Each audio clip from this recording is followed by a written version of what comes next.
Alhamdulillah atas karunia yang Allah berikan pada kita malam hari ini kembali bermuajahah, bermajelis dalam rangka tentunya thalabul ilmi, tawassaw bil haqqi wa tawassaw bis sabr.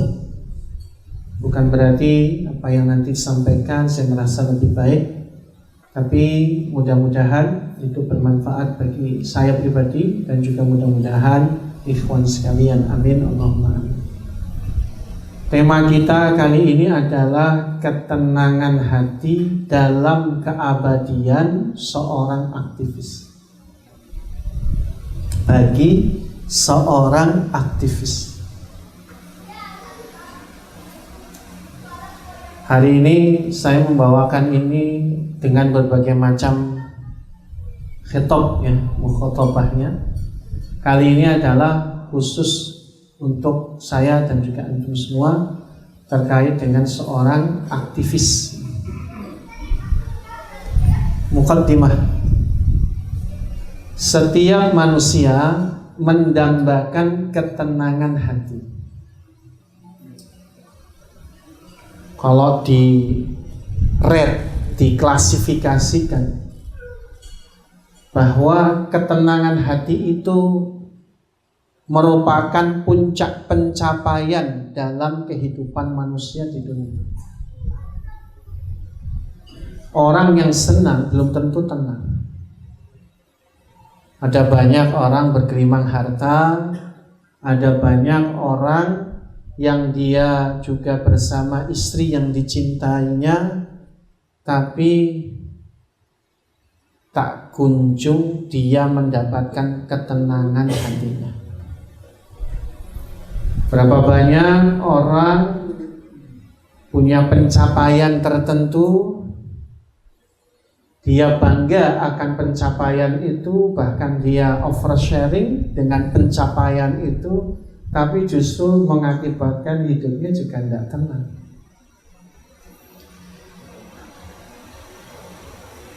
Bahkan kita sebagai seorang aktivis, terguncang hati kita. Bisa saja kita menjalani segala tugas kita sebagai pegiat dakwah ini juga dengan hati yang tidak tenang. Namun bagi aktivis dakwah dan amal saleh, ketenangan itu bukan sekedar kebutuhan pribadi, melainkan bekal utama dalam menjalankan amanah perjuangan. Ketenangan hati ini berawal dari pribadi sebenarnya. Aktivis dakwah jika dia merasa pribadinya sudah mencapai ketenangan itu, maka memendarkan kepada orang lain, kepada organisasinya, kepada segala yang bersinggungan dengannya. Lebih-lebih lagi adalah ketika dia punya amanah perjuangan dalam sebuah motivasi yang sangat besar untuk menyelesaikan perjuangan sebagaimana yang dicita-citakan. Goal kita di dalam berorganisasi itu kan tercapainya visi dan tujuan. Oleh karenanya itulah kenapa sebab-sebabnya harus diperjuangkan. Tapi yang kita nggak inginkan, ketika kita punya visi dan tujuan, malah kaki kita goyah karena hati kita yang tidak tenang. Hati yang tenang menumbuhkan istiqomah, kesabaran dalam ujian, serta keikhlasan dalam pengabdian. Dalam pandangan Islam, ketenangan hati tidak hanya bermakna di dunia, tapi menjadi bekal abadi di akhirat atau keabadian. Ketika setiap langkah perjuangan dimaknai sebagai bentuk pengabdian kepada Allah, underline itu ya, di sanalah ketentraman jiwa tumbuh dan semakin menguat. Alangkah indahnya Allah Ta'ala berfirman ya, di dalam Al-Quran surah Al-Fath ayat yang keempat, A'udzu billahi minasyaitonir rajim. Huwallazi anzalas sakinata fi qulubil mu'minin liyazdadu imanan ma'a imanihim. Walillahi junudus samawati wal ardi wa kana Allahu aliman hakima.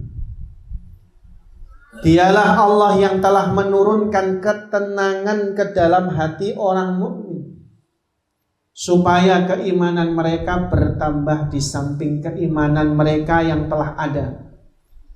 Dan kepunyaan Allah lah tentara langit dan bumi, dan adalah Allah Maha mengetahui lagi Maha bijaksana. Ayat ini sebenarnya kalau bicara sebabun nuzulnya, kisahnya ada di tahun 6 Hijriah ketika para sahabat sungguh sangat kecewa dan sedih hati. Kenapa? Karena pada tahun itu mereka sudah membawa hewan hadyu mereka untuk melaksanakan ibadah haji. Singkat cerita, bagaimana apa yang mereka inginkan sirna gara-gara orang Quraisy ingin menunjukkan self control mereka terhadap Mekah. Mereka ingin sekali menunjukkan eksistensi sebagai penguasa Mekah yang menentukan siapa yang boleh masuk, siapa yang tidak boleh. Cuma alasannya itu aja sebenarnya. Iya, Israelnya zaman sekarang, negara Israelnya zaman sekarang.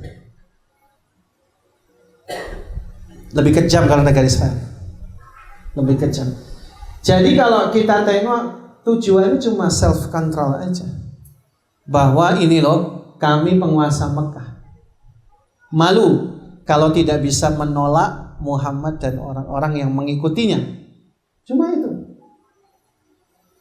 Sampai kemudian terjadi peristiwa Bai'atur Ridwan, kemudian juga sampai pada intinya perjanjian Hudaybiyah yang itu merasa berat sebelah kan.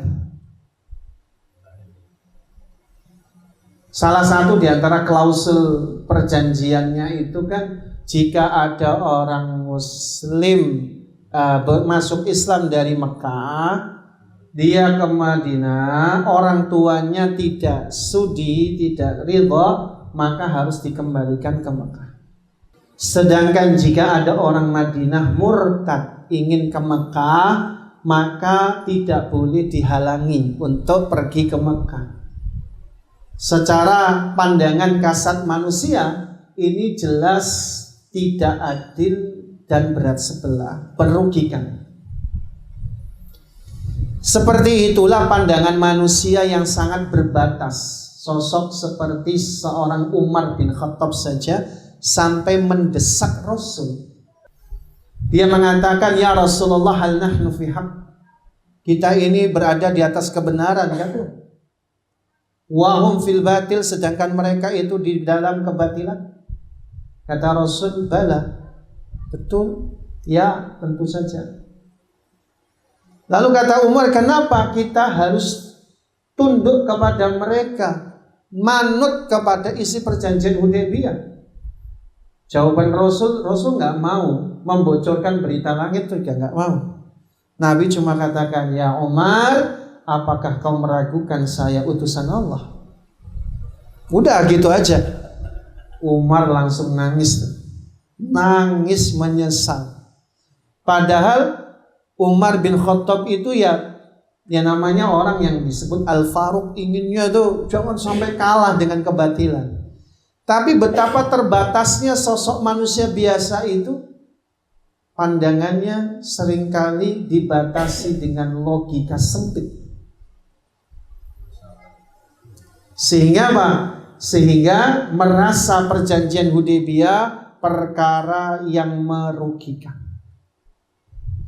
Maka Allah turunkan surah Al-Fatah ini Inna fatahna laka fatham mubina, sampai di ayat yang keempat yang akan kita bahas ini. Allah memberikan sebuah bisyarah di tahun 6 Hijriah yang nanti realisasinya adalah di tahun 8 Hijriah, yaitu kurang dari 2 tahun penaklukan kota suci Mekah. Jadi nanti setelah turunnya ayat ini kurang dari 2 tahun terjadi Fathu Mekah. Yang menarik di sini kalimat di ayat yang keempat ini. Huwallazi anzala sakinata fi qulubil mu'minina liyazdadu imanan ma'a imanihim. Dialah Allah satu-satunya zat. Huwa di sini adalah eksis, bahwa hanya Allah satu-satunya yang menurunkan ketenangan hati kepada orang beriman. Kalau tinjauan etimologis, logowiyahnya, menarik Allah memberikan satu kali atau memilih sebuah kalimat yang namanya as-sakinah. Pendekatan etimologisnya itu menarik. Kenapa? Karena di dalam bahasa Arab itu as-sakinah itu berasal dari unsur yang sama dengan as-sikin. Sikin pisau. As-sakinah artinya tenang. As-sikin pisau. Coba orang Arab menamai sebilah pisau itu dengan as-sikin. Kenapa, Pak? Karena as-sikin itu adalah alat untuk supaya hewan yang disembelih cepat sakinah. Apa berarti, Pak? Secara etimologis saja pendekatannya menarik, bahwa kata as-sakinah itu bagi orang-orang beriman, ketika mereka beriman bukan berarti kemudian dengan keimanannya secara empirik dia tidak punya masalah, dia tidak punya luka, dia tidak punya musibah, dia tidak tidak mempunyai kesedihan, kegalauan, bukan. Justru sebagaimana sebilah pisau, Allah menyengaja dunia ini ibarat sebilah pisau yang melukai orang beriman itu, supaya orang beriman itu cepat sakinah. Bukan cepat mati, bukan. Cepat mendapatkan ketentraman hati. Lewat jalur mana? Keimanan kepada Allah. Itu baru etimologis ya, pendekatannya Masya Allah luar biasa. Jadi kata sakinah itu adalah Allah berikan bukanlah ketika orang beriman sepi dari ujian keliling. Makanya di dalam surah Al-Ankabut di ayat yang kedua dengan tegas Allah berfirman, ahasiban nasu ayyutraku ayyakulu amanna wa hum la yuftanun. Apakah manusia itu dibiarkan saja mengatakan kami beriman padahal mereka belum diuji? Maka keimanan seorang hamba akan mengundang ujian. Semakin tinggi iman seseorang, maka imannya itu Allah akan menghadirkan ujian-ujian yang lebih berat. Makanya ketika Nabi SAW mengatakan kepada sahabatnya ketika ditanya, man asyaddun nasil bala, siapa manusia yang paling banyak sekali, paling berat mendapatkan ujian? Maka jawaban Nabi, al-anbiya, para nabi dan para rasul.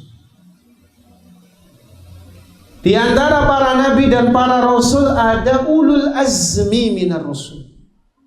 Nabi dan rasul yang paling banyak dan teruji kesabarannya menghadapi ujian. Di antara ulul azmi itu Nabi Muhammad SAW itu adalah Nabi atau Rasul yang paling banyak menerima ujian. Loh iya, Nabi lahir dalam keadaan yatim. Alam yajidka yatiman fa'awa wa wajadaka dhalan fahada. Dia mendapatimu dalam keadaan bingung. Kenapa bingung? Wajar, gak punya ayah, gak punya ibu, kakek wafat, gak ada yang didik. Allah yang ngasih bimbingan tarbiyah ilahiyah. Wa wajadaka ailan fa'aghna. Dialah Allah yang mendapatimu ailan, berkekurangan, kesusahan. Bahkan beliau menggembala kambing selama 13 tahun lamanya, hanya mendapatkan beberapa qororit dari gandum, beberapa kirab.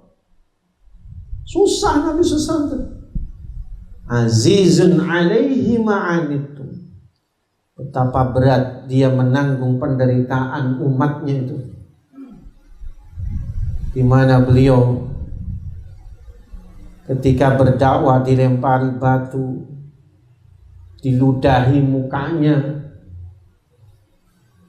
Saya belum pernah. Nah, nggak ada apa-apanya. Kalau cuma letih, kalau cuma capek, ya belum seberapanya Nabi SAW. Bahkan ketika di Taif beliau diteriaki gila dan dilempari batu sampai berdarahlah dari pelipisnya mengalir hingga betisnya. Saking derasnya darah tuh. Atau di dalam perang Uhud bagaimana Nabi SAW menjemput umatnya yang terkocar-kacir. Beliau harus mendapatkan resiko. Giginya tanggal, pipinya bolong, pelipisnya bocor, lututnya pecah. Sampai wafatnya beliau pun harus sakit 13 hari. Yang kata Aisyah, tidak pernah kulihat sakit yang lebih parah daripada sakitnya Rasul. Sampai Nabi mengkonfirmasi sakitnya beliau itu 2 kali lipat daripada manusia yang paling merasa sakit di dunia ini. Secara halus Abdullah bin Mas'ud mendekat kepada Nabi. Ini adalah murid beliau yang cerdas. Beliau katakan, ya Rasul, apakah maksudnya karena engkau adalah orang yang paling beriman di antara kami sehingga engkaulah orang yang paling banyak menderita, sehingga Allah berkenan memberikan engkau pahala yang paling tinggi, surga tertinggi? Cerdasnya Abdullah bin Mas'ud, maka kata Rasul, sadaqta. Inna idhamal bala ma'a idhamil jaza. Sesungguhnya besaran pahala itu sebanding dengan besaran cobaan dan ujian. Faman rodiya falahu ridha wa man sakhita falahu sukh. Barang siapa yang ridho, maka Allah ridho kepadanya. Dan barang siapa dia murka menghadapi cobaan itu, Allah murka kepadanya. Menarik kata sakinah itu. Mungkin dalam pandangan manusia, orang yang paling menderita sedunia. Tapi orang yang paling menderita itu justru karena ada iman di dalam dadanya, tenang-tenang saja. Mungkin di antara kita melihat saudara kita di Palestina misalnya, oh kasihan. Mungkin kita begitu. Tapi orang yang merasakannya belum tentu. Mereka justru sedang lagi jatuh cinta sama Allah. Dan orang-orang beriman yang dikatakan sebagai orang yang hatinya tenang itu, ketenangan hati di dalam keimanan itu, sebagaimana ketika pasukan Badar 313 melawan 1000 orang. Tak gentar walaupun sempat mereka itu bergetar. Tetapi ketika keimanan betul-betul disentuh ke dalam hati mereka, mereka berperang melawan orang-orang Quraisy yang 3 kali lipat lebih banyak. Orang Quraisy full power, superioritas. Sementara orang beriman inferior, luar biasa. Bagaimana? Pasukan kudanya cuma 2. Yang naik onta cuma 40. Sisanya infanteri, Pak. Jalan kaki. Pedangnya, pedang berburu bukan pedang perang. Cuma 8. Kayak nggak serius perang itu. Tapi mau gimana, sudah dihadapkan. Sudah hadap-hadapan, nggak boleh mundur sudah. Tinggal Nabi berdoa. Makanya Allah katakan, iz tastaghisuna rabbakum fastajaba lakum anni mumiddukum bi alfin minal malaikati murdifin. Ingatlah tatkala kamu beristighosah, meminta tolong dengan sangat, sampai sorbannya jatuh Nabi SAW. Dipungut sama Abu Bakar. Cukup ya Rasul. Saking Nabi doanya itu luar biasa. Fastajaba lakum, maka Allah mengabulkan doamu. Allah turunkan dari langit malaikat sejumlah 1000 dengan cara berangsur-angsur. Satu malaikat saja sudah cukup ngangkat Gunung Sula. Gunung Sula nih? Oh, Gunung Seminung lah ya. Gunung Sula ada gunungnya? Ada. Oh, di mana? Ya Allah, apalagi seribu. Yang ngeri, Pak. Yang ngeri sebenarnya. Ini ngeri banget pertolongan Allah tuh, Masya Allah.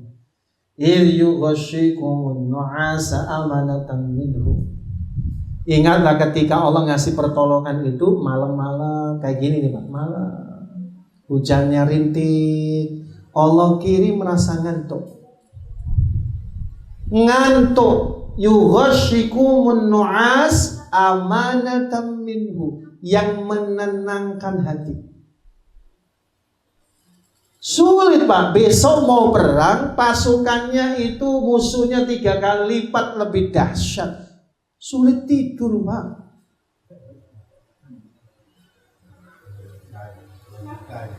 Gak bisa. Bapak besok mau nikah aja itu gak bisa tidur zaman dulu. Apalagi nikah yang kedua, gak bisa tidur. Gak bisa. Mau perang besok tuh, ya Allah, gak bisa tidur. Makanya Allah kirim rasa ngantuk, pertolongan, Pak, biar hati tenang. Perkara kita bisa tidur, bisa ngantuk tuh Masya Allah, pertolongan Allah. Kita tanpa bisa tidur itu, Pak, wah ngeri kita ini. Hancur kita, Pak. Rusak otak kita kalau nggak tidur. Tapi bukan berarti tidur terus juga ya. Tidur ada waktunya. Tapi kalau bagi orang beriman tuh Masya Allah. Sampai Abdullah bin Mas'ud itu sampai mengatakan, sungguh aku dari awal sampai akhir perang ngantuk. Tahu-tahu Abu Jahal sudah tersungkur oleh Mu'az dan Mu'awiz bin Afra. Akhirnya apa? Abdullah bin Mas'ud tinggal injek Abu Jahal. Abdullah bin Mas'ud itu sampai bersaksi begitu, saya dari awal perang sampai akhir ngantuk, gak sadar gini nih, Pak. Tahu-tahu Abu Jahal tersungkur.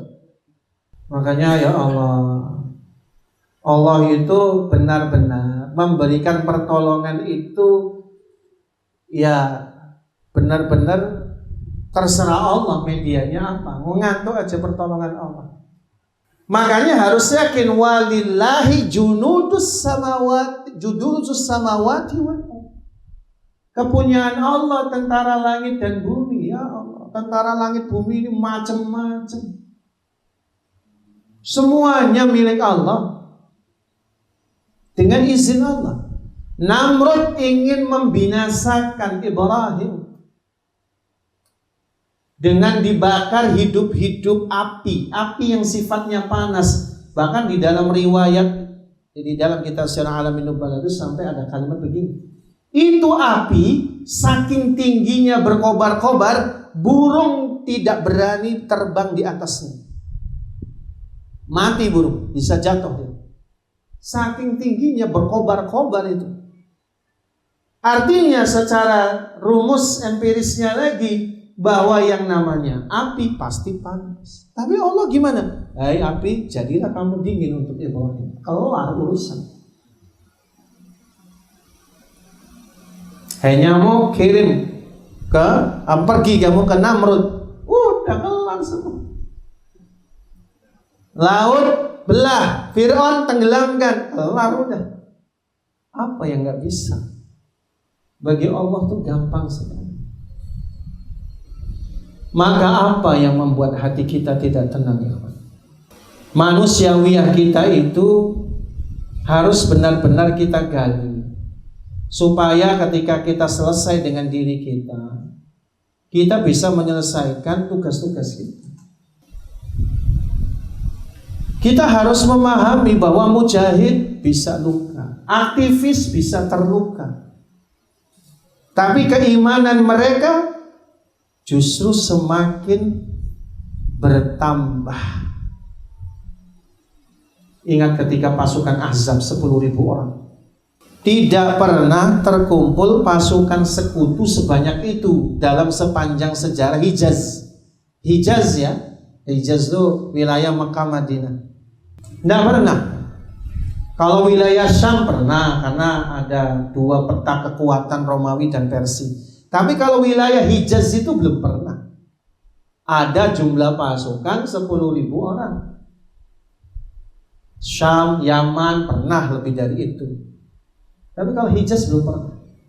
Udah gitu nyerang Madinah. Madinah itu kota yang tertutup, kota kecil, kecil banget zaman itu ya. Maka orang-orang munafik sebagai salah satu pion yang kemudian memberikan satu provokasi kepada orang-orang musyrik Quraisy, Ghatafan, termasuk berkolaborasi dengan orang-orang Yahudi untuk nusuk dari belakang. Orang munafik memainkan peran. Perannya apa? Gembesin. Kamu tuh nggak nurut sama saya. Coba kamu gak beriman sama Muhammad, gak bakal kamu dapat 10.000. Takut kan kamu? Allah bantah ya, bahwa orang-orang beriman mengatakan, sungguh tidaklah kami melihat Ahzab, melainkan bertambah keimanan kami. Ngeri tuh. Kenapa bisa begitu? Karena orang beriman itu yakin dengan janji Allah. Yang membuat kita tenang hatinya itu yakin dengan janji Allah itu. Kenapa nggak yakin dengan janji Allah? Makanya kalau kita tengok bagaimana perjalanan orang-orang beriman memperjuangkan agama ini, mereka kemudian bisa jadi merasakan sakit, nangis, tapi mereka happy saja, tenang aja. Bukan mereka tidak punya masalah, tapi mereka jadikan bagaimana setiap apapun yang menghalanginya itu responnya adalah bukan dengan kacamata duniawi, tapi keyakinan dengan janji Allah. Pendekatannya saya ingin menggunakan pendekatan sebagaimana ibunya Musa. Ketika Fir'aun bermimpi, ditakwilkan harus membunuh setiap bayi Bani Israel. Maka Imran dan istrinya itu melahirkan seorang Musa yang itu terancam juga disembelih sebagaimana bayi-bayi yang lain.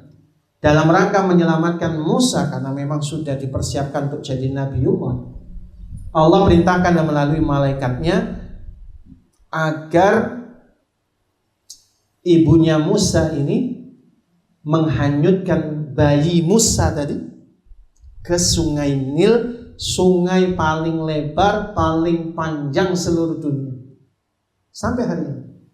Dalam hitung-hitungan duniawiyahnya nggak mungkin. Pikirannya apa?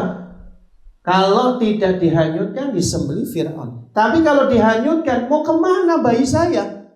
Arusnya deras Pak, Sungai Nil tuh deras banget. Tetapi Allah perintahkan untuk menghanyutkan. Akhirnya dia tersadar untuk fokus pada apa yang Allah perintahkan, yakin dengan skenario Allah. Maka akhirnya apa? Bayi Musa hanyut. Ya Allah punya skenario.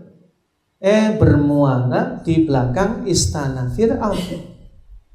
Diambil Asia binti Muzakhir, istrinya Fir'aun, diambil. Secara kasat mata saja orang tahu itu bayi Bani Israel, nggak mungkin bayi bangsa Kipti, bangsanya Fir'aun, nggak mungkin. Beda warna kulit Pak. Bani Israel itu ya terang putih. Kalau Kipti itu kulitnya warna apa? Ya sawo matang. Ya kayak kita lah. Cuma kita kematangan.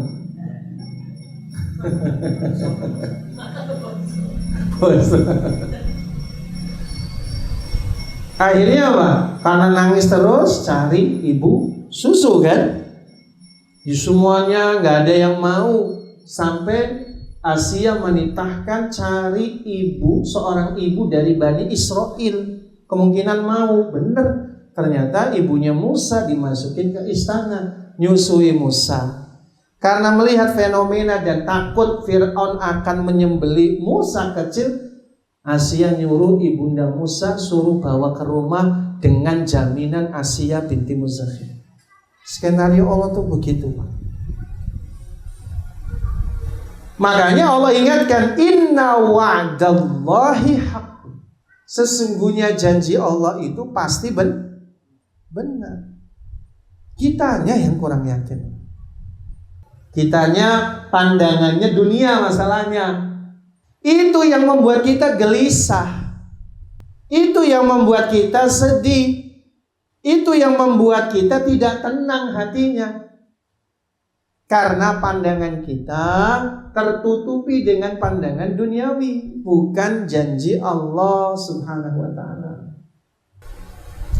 Imam Ibnu Qayyim Al-Jauziyah di dalam kitab Madarijus Salikin, beliau mengatakan bahwa sumber dari ketidakketenangan hati itu dua.